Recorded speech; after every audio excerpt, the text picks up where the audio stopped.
Hi, I am Allie Camilletti, and you are listening to Snack Leadership. I will be talking about everything leadership, broken down into bite-sized pieces. You will hear what different leadership skills look like in organizations and how they can rise teams up or take them down. I help leaders build resilience and improve performance by bringing awareness to opportunity behaviors in my business. Spark your mindset. I provide leadership and sales coaching, as well as team building and guest speaking. My hope is for you to feel inspiration and to create a spark in your mindset.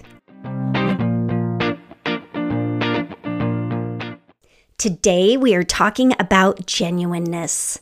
Genuineness is a personal quality and learned behavior. It promotes sincere, honest, respectful, and direct communication in an open and responsible manner. Brooke Pfautz leads Vintory, the first and only CRM and sales and marketing automation platform designed exclusively for vacation rental managers to grow their inventory. In 2022, he released the book From Zero to 500 Properties in 5 Years, a playbook on how to grow your short-term vacation rental inventory. Brook brings a vast amount of knowledge from owning his first business in his early 20s. I was introduced to Brook at a vacation rental management industry conference 5 years ago and have watched him grow Vintory, as well as build a Masterminds group for his clients. I was drawn to his generosity in his company and drive for a strong company culture. Get ready to hear what genuineness is all about. Hi, Brooke. I am so excited to have you on today and talk about genuineness. Hey, Allie, I'm excited to be here too. Thanks. Okay, I'm going to ask, what made you embrace the skill of genuineness? I mean, to me, it's just, I guess, over time, I've found that the more I give, I usually end up getting. And I had a gentleman that worked for me. He was my COO at my mortgage company. And he always said that. He's like, Brooke, give before you get. And I found it to be, so true. And I think I've just found over time, whenever I'm able to give in advance, usually in the end, I am able to get a lot more out of it over the long run and in spades for sure. So how long ago was that? Oh my gosh. So I started my mortgage company. I was 25. So it's probably sometime in my late 20s. And here's the thing. I didn't have, I almost right out of college, I ended up starting my own business. So it's not like I had formal training, and I was just kind of thrown into it and had to kind of learn on my own and kind of learn by baptism by fire, I guess. Right? Well, I have to ask because I know you offer support groups in your company, mastermind groups. Did you have a mastermind group that you were able to lean on during that time? That's so early to start your own business. Yeah, no, not back then for sure. I definitely didn't. When I was in my late 20s, I think I was maybe 28 or so. I joined a group called YPO, Young Presidents Organization, and that was where I really had a support group, and I found that even really just and they with YPO, it's all about being very open, very transparent, being very vulnerable, and I did notice by going out there and being vulnerable first. It was amazing how much you would get somebody else in the end that was vulnerable in return. And then, whenever you have that ability to be vulnerable, it's amazing how just the barriers are knocked down right off the get go. And you can end up just getting deeper connections, very, very early on. That is so true. I was 28 when I had a group similar to that. And I still, when I see those people, my heart, I just feel so connected to them because you know things about their struggle in business and what they went through. And it's just a very deep connection. Well, I was just exactly what I was going to say. It's a much deeper level when you have bonds with people like that at that deeper level. How everything else gets almost maybe amplified is not the right word, but it just gets stronger. The bonds are stronger. You're more attentive. You're not, distracted, and you're checking your email, when you get back with those people. I mean, even, decades later, you just have that bond and that connection. It's well worth it. It's beautiful.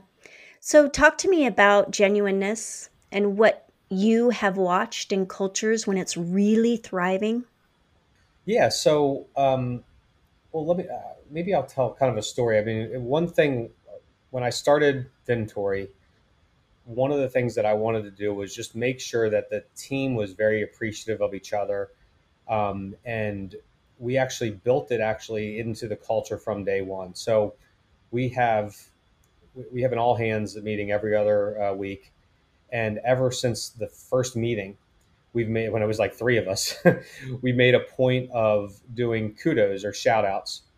And it probably becomes, I mean, it lasts probably 15 minutes. It's the longest section of our all hands meeting. And people look forward to this part of it so much. And you can just see the energy and the camaraderie it builds. And when people show a genuine, caring and they're grateful for their colleagues, what that does. And what I love about this too is we actually invite guest speakers in a lot of our all hands meetings, and we usually bring them in. And I usually kind of almost intentionally have them come in a couple minutes early so they can hear this. And Al, you wouldn't believe how many people afterwards reach out to me and just say how they're blown away by the team that we've been able to assemble, and by doing that and what that does. And just, it's such a simple small thing, but when you have a team, we're up to 60 employees now. We call them team members, but we've got a team of 60 people, and when almost every single person is grateful and shows appreciation to their fellow team members, what that does, and it extends much further than just that hour and a half meeting.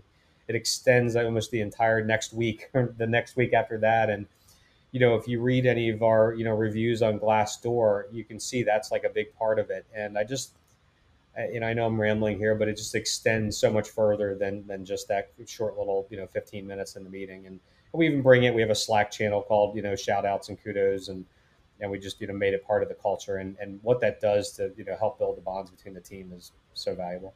I love it. I call it positive gossip. Yeah. And I see it combating the negativity, right? Let's flip it. Let's spark that mindset and do something differently. When you feel like negativity is coming in, let's focus on positive gossip. And I've watched companies implement this and have that change happen. It's beautiful. For you to start off that way is amazing. Yeah. Yep. Nice. Anything else where you feel like you have really watched the genuineness happen in cultures and the positivity of it? For me, it's very important to build a team where everybody's rowing in the same direction. I know that's very cliche, but we make a very conscious effort of hiring like every single employee on this team. I've interviewed. I was the first interview, and I'm the vetting process, and building that culture and building a team of people that have what we're looking for, I think is kind of like the baseline of all of this. So we're big believers in psychometric personality assessments like culture index and predictive index. Every single employee is in the seat they're in because they have the right profile. And when you have an entire team of 60 some people and every single one of them is doing what they're naturally meant to do, magic happens. Yes. And luckily we've been able to use these tools from day one. So, I mean, literally every single employee, has been hired and been placed, because of their profile. And people ask me all the time, these new people that start, like, Brooke, how did you build this culture? And a lot of it comes down to, I think, when you have a team of people that are doing what they're naturally meant to do, like I said, magic happens. And it ends up building that gratefulness and that generosity where people really are enjoying what they like. And I've heard some stats where over 50% of people are actively engaged in looking for another job. I know, it's sad. It's so sad. And I love it. Jim Collins calls it your hedgehog, right? What's your hedgehog?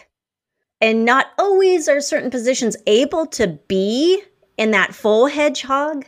But often what I'll do is I will bring out areas that they're passionate about, and I'll talk to companies of like, can you bring in a bit of this other area that will have them still be in their hedgehog, even though they're good in this area, Mm-hmm. to give them that. Yeah, Sure. we should love what we do every day. Yeah. It's crazy concept, something I definitely strive for. How about when you have experienced genuineness not happening in cultures and you're not seeing that direct, sincere communication? Yeah, I mean, I did work at a company at one point, but it was very siloed. There was no transparency from the top down. Everybody was kind of in a protect yourself. You close the door and you don't communicate. You're not transparent, and one of our core values is transparency. And I went to the antithesis of that, and made it because I saw how it affected it, and I saw how it affected the company, and how the company wouldn't work together. So I went the exact 180 degrees, the opposite. But yeah, it can totally affect the entire team, and people are very guarded, and not being transparent and not helping each other out, and it just completely kill a culture. Yeah, where everybody's out from themselves. Mm-hmm. It Yep. can be really, really destructive. And I think we have to be careful too. I'll just bring in a little sales, right? When we're creating too much competition, some companies that they're like, oh, I don't really know how to bring in competition in a healthy way. Mm-hmm. And it can derail. What are I your always thoughts? No, I love. That's why we've always, in really the last couple organizations I've been involved in, I've tried to intentionally have two components to the sales metrics. One is individual, because I do strongly believe in individual numbers and things like that. But the other side of it is we always had a group bonus. Yeah. So there's two parts to it. So yes, you're carrying your weight, and you're doing your part of it, but at the same time, as a company or as a business development team, if we have any kind of goals that we can achieve, how that pulls everybody together, and that is kind of broken down, that where it gets a little bit too competitive in a sense. It's like a win lose. Here's hopefully win win. Yeah. Anything else that you want to talk about? I think that's it. Yeah, feel good there. Do you have a favorite leadership mentor?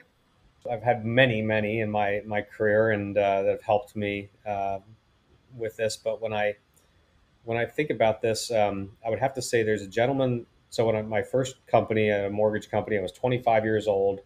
Again, no formal training in leadership or anything else.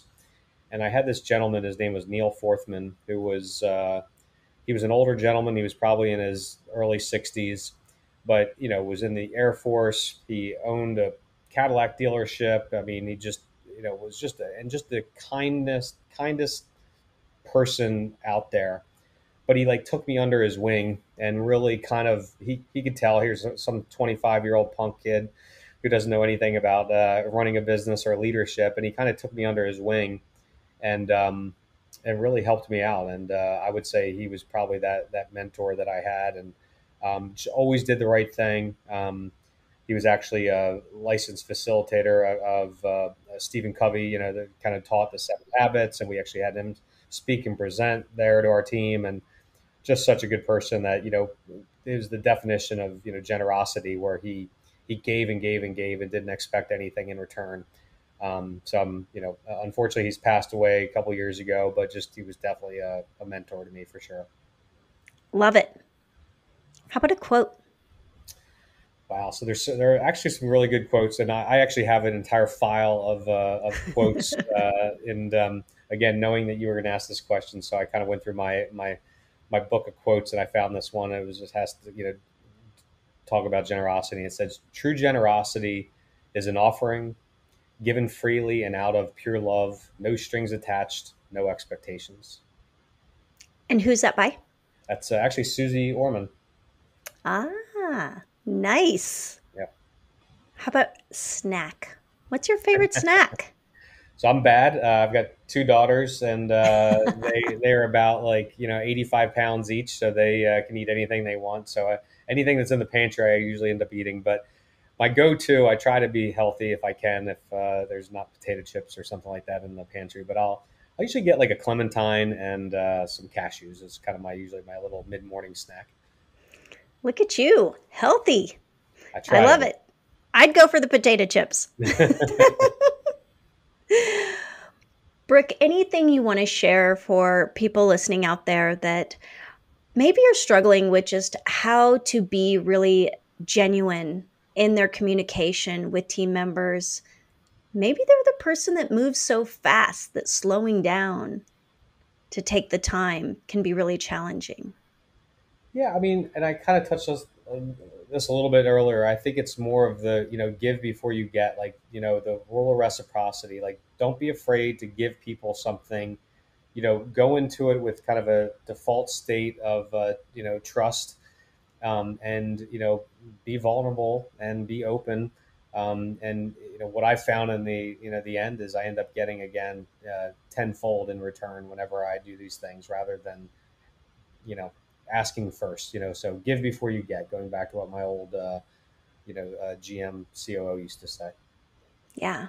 And really striving to embody that, which it can be hard when it's not your natural state. Yeah. And you're learning to make that change and grow that leadership technique. Good stuff. Brooke, I can't thank you enough for your time today. Thank you so much for your sharing. Thank you, Allie. Take care. Thank you for tuning in to Snack Leadership. I hope you felt inspiration, motivation, and felt your mindset spark. Snack Leadership is recorded and produced by myself, Allie Camilletti, and music by Shireen Amini.